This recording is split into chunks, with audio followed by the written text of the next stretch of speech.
नमस्कार दोस्तों। बात पॉजिटिविटी की है। नवरात्र के दिन बड़े पॉजिटिव माने जाते हैं। और भी त्यौहार हैं, रमज़ान है। ये जो भी जोग्राफिकल चेंज होता है वो कहीं ना कहीं पॉजिटिविटी लेके आता है। कुछ नएपन की बात है, नए फसलों की बात है, नई चीज़ों की बात है। तो हम अपने दिलो दिमाग को भी कुछ नए तरीके से सोचें, मजबूर करें कुछ अच्छा सोचने को, कुछ पॉजिटिव जानने को, कुछ पॉजिटिव करने को और पॉजिटिव अपने दिमाग को मनवाने को, क्योंकि इसी से लाइफ पॉजिटिव बनेगी। आज बात करते हैं एक स्टोरी की फिर से।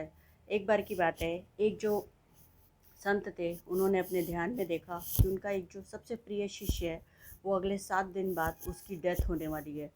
वो बड़े दुखी हो गए, लेकिन उन्होंने उससे कुछ नहीं कहा और बोला ऐसा है, जाओ अपने घर वालों से मिल के आओ, लेकिन 7वें दिन तुम ज़रूर मेरे पास चले आना, कहीं और मत जाना। तो बोला ठीक है, क्योंकि गुरुजी उसके बूढ़े हो चले थे। बोला आप कोई आश्रम का काम मत करिएगा, मैं ही आकर के करूँगा। वो मुस्कुराते हैं, बोलते हैं ठीक है, मैं इंतज़ार करूँगा, तुम आना ज़रूर, 7वें दिन की शाम से पहले पहले मेरे पास आ जाना। शिष्य बड़ा खुश होता है कि एक तो उसको घर जाने की छुट्टी बिना मांगे मिल गई है। वो बड़ा खुश होकर के अपने गांव की ओर चलता है। वो प्रकृति का आनंद लेता है, ऊंची पहाड़ी से उतर रहा है, फूल पौधे झरने सबका आनंदित होता हुआ जा रहा है। गुरु का धन्यवाद देता जा रहा है कि उन्होंने मुझे छुट्टी दे दी बिना मांगे और मैं जल्दी ही घर लौट आऊँगा अपने घर वालों से मिल कर के।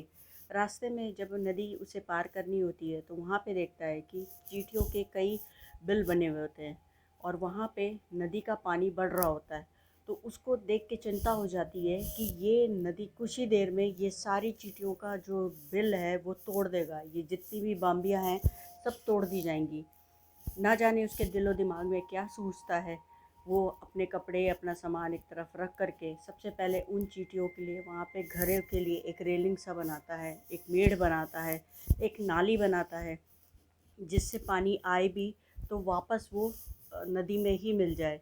और उन चींटियों को सेव करके पत्थर वत्थर लगा करके सेफ होकर के नदी पार करके बड़ी खुशी खुशी घर चला जाता है। जब वापस 7वें दिन उसे याद आता है, 7 दिन तो यूं ही निकल जाते हैं। जब 7वें दिन उसे याद आता है कि गुरु ने बुलाया था, वो फटाफट अपने घर वालों से विदा लेकर के वापस आता है। देखता है कि चींटियाँ भी सुरक्षित है, वापस गुरु के पास पहुंचता है। गुरु शाम का वेट तो कर रहे थे, लेकिन नम आँखों से उन्हें ये था कि पता नहीं शिष्य आ भी पाएगा कि नहीं। उसने बोला तो था, लेकिन जैसे ही वो शिष्य को दूर से आता हुआ देखते हैं उनकी खुशी के आंसू छलक जाते हैं। वो बहुत खुश होते हैं, कहते हैं लेकिन तुम आ गए। बोला गुरुजी आपने ही तो बुलाया था। तो उन्होंने कहा कि ऐसा कैसे पॉसिबल है। वो मन में सोचते, बोले अच्छा ये बताओ तुमने क्या क्या किया इन 7 दिनों में। उसने अपनी सारे घर की बातें बताई, बहुत खुश था। उसने ये चींटियों वाली बात भी बताई। गुरुजी को समझ में आ चुका था कि उसके उस पॉजिटिव कर्म ने, उस पॉजिटिव थॉट ने एक, कि वो चींटियों की जान बचा सकता है, उसकी वजह करके उसकी किस्मत भी पलट चुकी थी। उसे जीवन दान मिल चुका था, ना जाने कितने दिन का ये नहीं पता, लेकिन उसके एक कर्म ने उसके कुछ दिन तो ज़रूर बढ़ा दिए थे। और वो वापस आकर के गुरु के साथ अपने उनके काम में लग गया। गुरु बहुत खुश थे कि चलो कम से कम जो शिक्षा दी, जो अच्छी चीज़ें दी, किसी को सेवा करनी है, किसी की जान बचानी है, वो सब उसके दिलो दिमाग में फिट हो चुका है। उसने किसी चीज़ को नज़रअंदाज नहीं किया, उसने हर चीज़ का शुक्रिया किया और अपनी बातों को रखते हुए वो वापस भी आया है। तो दोस्तों, ज़िंदगी में हमें कुछ भी पाना है तो हमें सिर्फ पॉजिटिव होकर के आगे चलते जाना है। जहाँ हम जो दे सकते हैं कर सकते हैं, हमें करते जाना है।